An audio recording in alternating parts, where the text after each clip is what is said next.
puisqu'on en parlait avec vous il y a juste un instant, de cette fameuse vocation.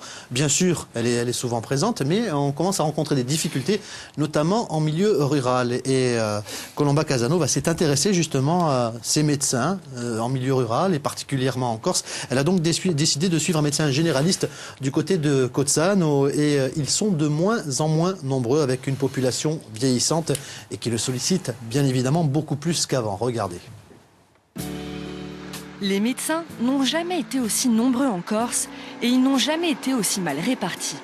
Relief, réseau routier inadapté, insularité et vieillissement de la population comme des praticiens participent au désert médical dans lequel se trouve actuellement la Corse.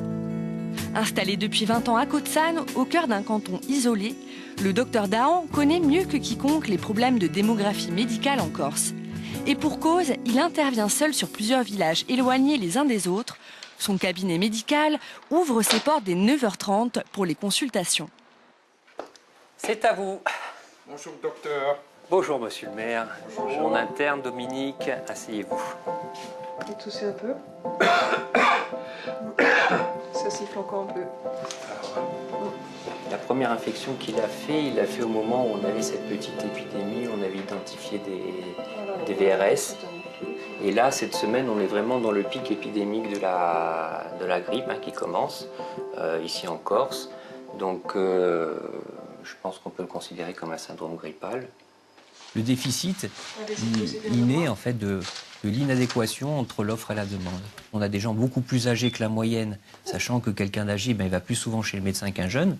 Donc par rapport à la même population, au même chiffre global de population, une population jeune a besoin de moins de médecins qu'une population âgée. Autre, voilà, on voit bien cette thyroïde.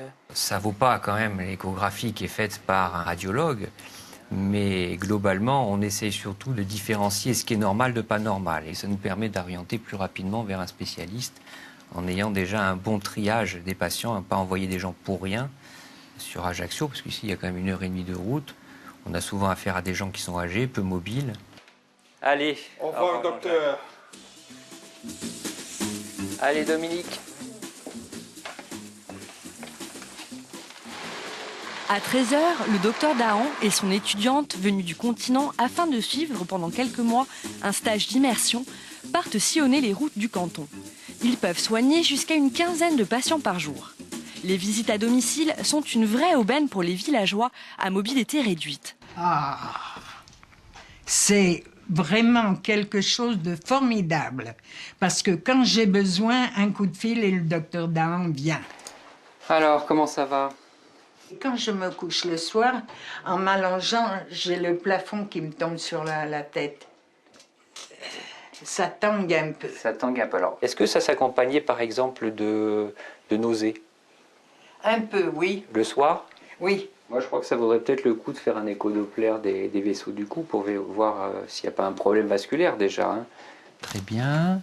Donc ça, c'est fait. Tu as noté tout dans le dossier? Oui. Ok, qu'est-ce que toi tu en penses? S'il y a des sons vers le cardio en même temps, ça mange pas de pain, c'est intéressant de regarder, surtout vu le terrain et les antécédents. La ministre de la Santé a dévoilé dernièrement un plan de lutte contre les déserts médicaux.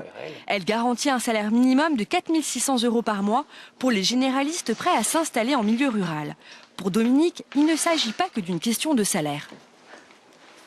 Les garanties de salaire sont certainement une carotte pour essayer d'attirer les jeunes vers l'installation rurale. Par contre, l'argent n'est pas le seul facteur qui rentre en compte. Il y a un projet de vie aussi autour. C'est un rythme de vie en rural qui est particulier, certes, et qui demande un investissement autre que ce qu'on aurait en grand établissement, mais que je trouve très intéressant du point de vue humain. Maintenant que j'ai fait cette expérience depuis quelques mois, ça me plaît, j'avoue, de plus en plus. Et finalement, je pense que j'ai trouvé un petit peu ma vocation ici.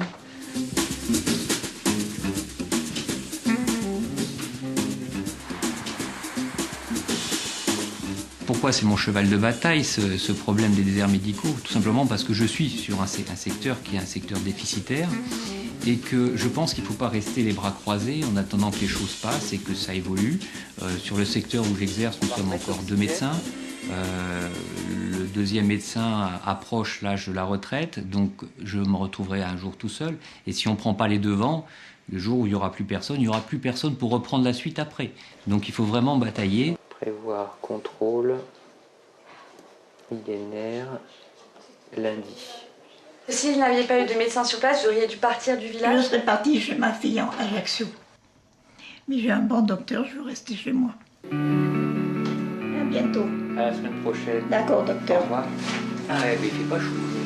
C'est vrai que ça neige. Pour lutter contre les déserts médicaux et attirer les jeunes à venir exercer en